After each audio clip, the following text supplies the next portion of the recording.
Kukonsulta ni Pangulong Bongbong Marcos si two-time gold medalist Carlos Yulo kaugnay ng pagpapalakas ng sports program sa bansa.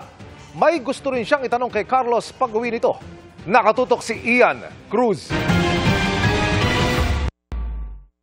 Dahil sa pambihirang galing na ipinakita ni two-time gold medalist Carlos Yulo sa Paris Olympics, may mahalagang tanong si Pangulong Bongbong Marcos sa kanya kapag nagkita sila. Ang interest ko, dumami ang medalist kagaya niya. Anong kailangan gawin? Do we have to change the organization? How do we, kung it needs to be funded? Pagka nagkita kami, itatanong ko sa kanya, ano pa maitutulong ng pamahalaan para mas dumami ang ating mga medalist sa Olympics. Sa loob ng 100 taong pagsali ng Pilipinas sa Olympics mula noong 1924, mayroon pa lamang 17 medalyang napanalunan ng bansa, 3 dito ang ginto.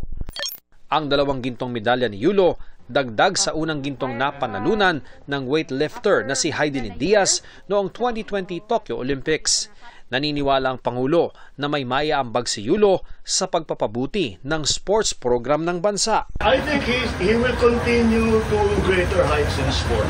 Dahil matagal na siyang world champion eh. Ngayon, nakita natin ang tunay ng kakayahan. And again, I think he will be the best person to ask what else it is that we can do.